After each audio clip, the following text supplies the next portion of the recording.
अस्सलाम वालेकुम dear students. आज के लेक्चर में हम जो है वो देखेंगे कि किस तरह बाइनरी नंबर को हम ऑक्टल के अंदर कन्वर्ट कर सकते हैं और किस तरह ऑक्टल का एक जो नंबर हो उसको हम बाइनरी में किस तरह कन्वर्ट करते हैं। इससे पहले हम देख चुके हैं कि हम किसी बाइनरी नंबर को डेसिमल के अंदर कन्वर्ट कर चुके हैं, किस तरह करते हैं उसको हम देख चुके हैं। और किसी डेसिमल नंबर को बाइनरी के अंदर और इसी तरह किसी ऑक्टल नंबर को डेसिमल के अंदर और किसी डेसिमल नंबर को ऑक्टल के अंदर कन्वर्ट करना हम ऑलरेडी जो है वो सीख चुके हैं। अब बाइनरी को किस तरह जो है वो ऑक्टल के अंदर कन्वर्ट करते हैं। बाइनरी जो डिजिट होते हैं वो दो होते हैं, 0 या 1। बाइनरी नंबर जो होते हैं वो 0 या 1 का कॉम्बिनेशन होते हैं, जबकि ऑक्टल नंबर जो होते हैं उनको रिप्रेजेंट करने के लिए 3 बिट्स चाहिए होती हैं, क्योंकि वो नंबर 0 से लेके 7 तक हो सकते हैं। 8 बिट 8 जो हैं वो डिजिट होते हैं ऑक्टल के, और उनको स्टोर करने के लिए, हर डिजिट को स्टोर करने के लिए 3 जो है वो बिट्स चाहिए होती हैं। यही जो है वो मेन कॉन्सेप्ट है, और इसी पे कॉन्सेप्ट की बेस पे जो है हम बाइनरी को ऑक्टल के अंदर और ऑक्टल को बाइनरी के अंदर कन्वर्ट करते हैं। सपोज हमारे पास जो है वो एक बाइनरी का नंबर है,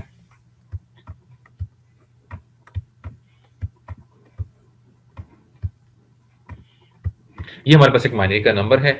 इस केस में हम क्या करते हैं कि ये हम इसको जब ऑक्टल के अंदर कन्वर्ट करते हैं तो हम राइट साइड से स्टार्ट करते हैं, और 3 क्योंकि मैंने पहले कहा कि 3 बिट्स के अंदर एक जो है वो ऑक्टल नंबर आ सकता है, तो हम राइट साइड से स्टार्ट करेंगे और 3 के जो है वो बिट्स के हम कॉम्बिनेशन बना देंगे। जैसे 1 2 3 का ये कॉम्बिनेशन बन गया, इसी तरह 1 2 3 का ये कॉम्बिनेशन बन गया। अब ये 2 है तो कोई मसला नहीं, हम इसको जो है वो इसको इस तरह कर देंगे। अब हमारे पास ये 3 जो हैं वो कॉम्बिनेशंस आ गए। अब उसके बाद समझने वाली बात ये है कि जो ऑक्टल होता है उसको हम रिप्रेजेंट कैसे करते हैं। 3 बिट्स के कितने कॉम्बिनेशन होते हैं और उनसे मुराद क्या होता है। एक कॉम्बिनेशन ये होता है, इसका मतलब होता है 0। एक कॉम्बिनेशन जो है वो ये होता है, इसका ये रिप्रेजेंट करता है 1 को। एक कॉम्बिनेशन जो है वो ये होता है, ये रिप्रेजेंट करता है 2 को। एक कॉम्बिनेशन जो है वो ये होता है और ये रिप्रेजेंट करता है 3 को। एक कॉम्बिनेशन जो है वो ये होता है और ये रिप्रेजेंट करता है 4 को। एक कॉम्बिनेशन जो है वो ये होता है और ये रिप्रेजेंट करता है 5 को। एक कॉम्बिनेशन जो है वो ये होता है और ये रिप्रेजेंट करता है 6 को। और इसी तरह ये जो आखिरी कॉम्बिनेशन है वो ये होता है और ये रिप्रेजेंट करता है 7 को। अब हम जो है ये कॉम्बिनेशन देखेंगे कि ये जो हमने 3 के कॉम्बिनेशन बनाए हैं उसको हम काउंट करेंगे, उसको देखेंगे, उसके अकॉर्डिंग जो है हम ऑक्टल का नंबर जो है वहां पे प्लेस कर देंगे। जैसे हमारे पास 001 था तो ये 001 ये वाला है, और उसकी जगह पे ये उसका जो है वो कॉम्बिनेशन का जो रिजल्ट है 1 है, तो हम इन 3 की जगह पे 1 लिख देंगे।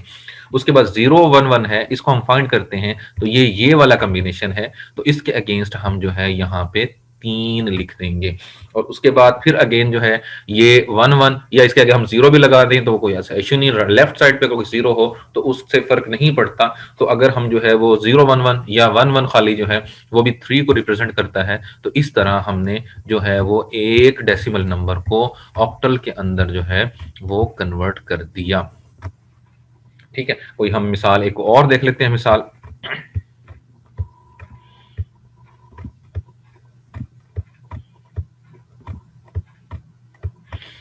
हम 3 के फिर हमने अगेन जो है वो हमने कॉम्बिनेशन बनाए, और उसके बाद हम जो है वो उसको देखते हैं। 011 अगेन ये वाला आया, इसके अगेंस्ट जो वैल्यू है वो 3 है। फिर 001 ये वाला कॉम्बिनेशन है, इसके अगेंस्ट वैल्यू जो है 1 है। 111 ये वाला आ गया, इसके अगेंस्ट जो है जो वैल्यू है वो 7 है। तो इस तरह हमने जो है वो एक बाइनरी नंबर को कन्वर्ट कर दिया ऑक्टल नंबर के अंदर। सेम अगर हम जो है इन ऑक्टल नंबर को बाइनरी के अंदर कन्वर्ट करें तो उसका भी यही तरीका कार होगा। सपोज मैं पहली एग्जांपल लेता हूं, पहली एग्जांपल के अंदर जो है फिर अगेन मैं राइट साइड से स्टार्ट करूंगा। अब जो ऑक्टल का नंबर है उसको मैं बाइनरी के 3 नंबर्स के अंदर कन्वर्ट करूंगा। कैसे? अब 1 है तो 1 को मैंने 3 नंबर के कॉम्बिनेशन में जब इसको जो है वो मैंने कन्वर्ट किया तो ये 001 जो है ये नंबर, जैसे ये वाला जो नंबर है, ये 001 जो है वो मैंने लिख दिया। फिर उसको 3 को मैंने जो है वो कन्वर्ट किया बाइनरी के अंदर, तो 3 जो है वो 3 कॉम्बिनेशन 3 डिजिट्स के अंदर इस तरह बनता है। और फिर उसके बाद फिर अगेन मैंने 3 को किया, तो 3 को जो है वो इस तरह कन्वर्ट करते हैं। तो ये एक नंबर आ गया। और मैं ऑलरेडी बता चुका हूं कि अगर जो है वो लेफ्ट मोस्ट साइड पे जो जीरो होती हैं उनका कोई जो है वो इंपॉर्टेंस नहीं होती, उनको हम डिलीट कर सकते हैं, उनको हम खत्म कर सकते हैं। तो अगर मैं इस जो है नंबर को खत्म भी कर दूंगा तो ये कोई फर्क नहीं पड़ता। इस तरह मैंने ऑक्टल से बाइनरी और बाइनरी से ऑक्टल को कन्वर्ट कर दिया। अब हम दूसरे नंबर को देखते हैं कि जैसे ये 713 है, तो इसको अगेन मैं राइट साइड से स्टार्ट करूंगा। 3 जो है 3 बराबर होता है 0 1 और 1 के। ठीक है, जो 1 होता है वो बराबर होता है 0 0 और 1 के। और सेम जो है जो 7 होता है वो यहाँ पे आपको नजर आ रहा है, वो बराबर होता है 1 1 और 1 के। तो इस तरह जो है इस तरीकाकार से हमने दो जो नंबर ऑक्टल से बाइनरी और बाइनरी से ऑक्टल को कन्वर्ट करना सिखा दिया। जी, अभी हम जो है वो बाइनरी से डेसिमल और डेसिमल से बाइनरी के बाद देखेंगे कि हम किस तरह बाइनरी के नंबर को हेक्साडेसिमल के नंबर के अंदर कन्वर्ट कर सकते हैं, और किस तरह अगर हेक्साडेसिमल हमारे पास हो तो हम उसको बाइनरी नंबर के अंदर कन्वर्ट कर सकते हैं। जैसे मैंने पहले कहा कि ऑक्टल नंबर को रिप्रेजेंट करने के लिए, किसी भी ऑक्टल नंबर को रिप्रेजेंट करने के लिए 3 बिट्स चाहिए होते हैं। सेम जो है वो हेक्साडेसिमल जो है वो चूंकि 0 से 16 तक, 0 से 15 टोटल 16 नंबर बन गए, तो 16 चूंकि इसमें जो है वो डिजिट्स होते हैं, इनको 4 बिट्स के अंदर 4 बिट्स के अंदर रिप्रेजेंट किया जा सकता है। जैसे कि ये आपको कॉम्बिनेशन नजर आ रहा है कि ये सारे 1 2 3 4 ये 16 जो कॉम्बिनेशन है वो ये जो है वो हेक्साडेसिमल के नंबरों को रिप्रेजेंट करते हैं। हेक्साडेसिमल के अंदर जो है वो 9 के बाद जो डिजिट्स होती हैं वो A B C D E और एफ तक होते हैं। टोटल 15 जो है वो उसके डिजिट्स होते हैं। अब हम जो है कोई सा भी जो है वो जो है बाइनरी का नंबर हम लेंगे और उसको हम जो है कन्वर्ट करेंगे हेक्साडेसिमल के अंदर। ठीक है, हमने जो है सबसे पहले जो है कोई सा भी जो है वो नंबर लिख लिया। इस तरह हमने ऑक्टल में किया था, सेम वैसा प्रोसीजर फॉलो करेंगे। फर्क जस्ट ये होगा कि हमने जहां 3 बिट्स के कॉम्बिनेशन बनाए थे वहां हम 4 बिट्स के कॉम्बिनेशन बनाएंगे। राइट साइड से स्टार्ट किया, 1 2 3 4, ये 4 का हमने कॉम्बिनेशन बना दिया। एक फिर उससे आगे स्टार्ट किया 0 1 2 3 4, और ये फिर 4 बिट का हमने जो है वो एक कॉम्बिनेशन बना दिया। फिर यहां से स्टार्ट किया, उससे आगे 1 2 3 4, फिर हमने अगेन जो है वो 4 बिट का कॉम्बिनेशन बनाया।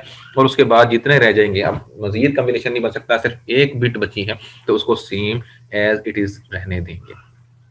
अब हम ये 4 जो डिजिट्स बिट्स के जो कॉम्बिनेशन बनाए हैं इनको हम कन्वर्ट करेंगे हेक्साडेसिमल के अंदर। अब 0 1 1 1 ये हम यहाँ देखें कि ये 0 1 1 1 ये 7 को रिप्रेजेंट कर रहा है, तो हम इसकी जगह 7 लिख देंगे। 0 1 1 0 0 1 1 0 जी, ये 6 को रिप्रेजेंट कर रहा है। ये देखिए जैसे ये टेबल में आपको नजर आ रहा है यहाँ पे, तो हम इसकी जगह पे 6 लिख देंगे। फिर हमारे पास अगला जो है वो 0 1 1 1 है। हम देखते हैं 1 1 1 और ये 0 ये रिप्रेजेंट कर रहा है ई को, तो इसकी जगह पे हम ई लिख देंगे।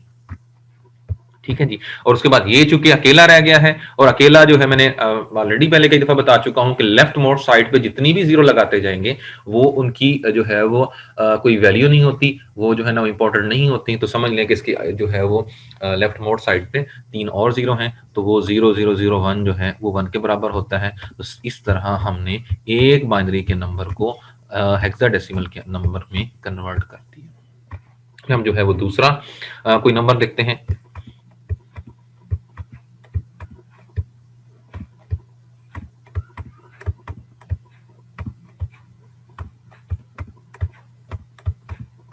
ये हमारे पास एक नंबर है, हम इसको इसी तरह जो है वो राइट साइड से स्टार्ट करके 4 4 का कॉम्बिनेशन बनाएंगे। 1 2 3 4 ये कॉम्बिनेशन हो गया। 1 2 3 4 1 2 3 4 ये कम्बिनेशन हो गया, 1 2 3 4 ये कम्बिनेशन हो गया, और ये आखिर में 2 बच गया, ये एक अलग कम्बिनेशन हो गया। अब हम इस सेम इसी को तरह हम ये जो टेबल है, जो रिप्रेजेंटेशन है बाइनरी के अंदर ऑक्टल की, हेक्साडेसिमल की, वहां से हम जो है वो डिजिट उठाएंगे। 1 0 1 1 1 0 1 1 ये रिप्रेजेंट करता है बी को, तो हम इसकी जगह पे लिख देंगे बी। 1 1 0 0 1 1 0 0 ये रिप्रेजेंट करता है सी को, तो इसकी जगह पे हम सी लिख देंगे। फिर 1 1 0 0 अगेन जो है वो सेम है, वो सी को रिप्रेजेंट करता है, तो फिर हम उसकी जगह सी लिख देंगे।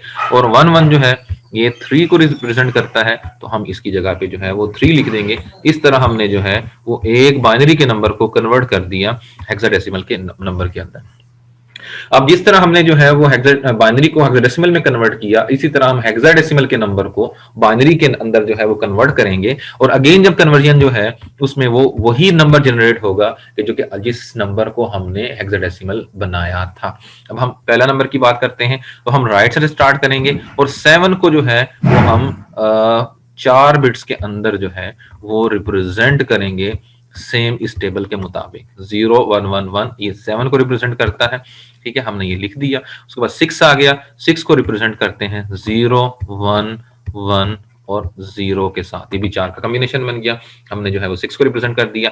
ई जो होता है ई वो होता है 1 1 1 और 0, ये यहाँ पे जैसे आ रहा है, तो इसको जो है वो हम 1 1 0 कर देंगे। उसके बाद हमारे पास 1 बचा है, तो 1 को हम 0 0 0 1 लिख सकते हैं, या इसको खाली 1 भी लिख दें तो वो ठीक है। अब ये देखें सेम वही नंबर है, ये और ये नंबर सेम है, जिसका मतलब ये है कि हमारी जो पहले वाली कन्वर्जन और हमारी जो अब वाली कन्वर्जन है वो बिल्कुल ठीक थी। ठीक है, अभी हम जो है दूसरे नंबर की बात करते हैं। दूसरे नंबर में बी की बात करते हैं। बी जो है हमारे पास 1 0 1 1 होता है, तो हम इसको जो है वो राइट साइड से स्टार्ट करते हुए 1 0 और 1 1 लिख दिया हमने। उसके बाद सी आ रहा है, तो सी होता है 1 1 0 0, तो हमने 1 1 0 और 0 ये लिख दिया। अगेन हमारे पास सी है, तो वो भी 1 1 0 और 0 के बराबर होता है, वो हमने लिख दिया। उसके बाद 3 है, तो 3 को हम जो है 1 1 लिख सकते हैं, या 0 0 1 1 लिख सकते हैं, तो दोनों बातें ठीक हैं। तो इस तरह हमने जो है वो इसको बाइनरी नंबर के अंदर कन्वर्ट किया। अब हम इसको जो है वो कंपेयर करते हैं इसके साथ, तो ये सेम वही नंबर है, सेम वही नंबर है कि जिसका हमने जो है वो हेक्साडेसिमल बनाया था। अब हमने हेक्साडेसिमल से दोबारा हमने कन्वर्ट किया उसको बाइनरी के अंदर, तो ये हमारा आंसर सेम आ गया। तो इस तरह हम जो है हमने ऑक्टल को पहले बाइनरी के अंदर, फिर बाइनरी को जो है वो ऑक्टल के अंदर, और बाइनरी नंबर को हेक्साडेसिमल के अंदर, और हेक्साडेसिमल नंबर को बाइनरी के अंदर कन्वर्ट करना जो है वो आपको सिखाया।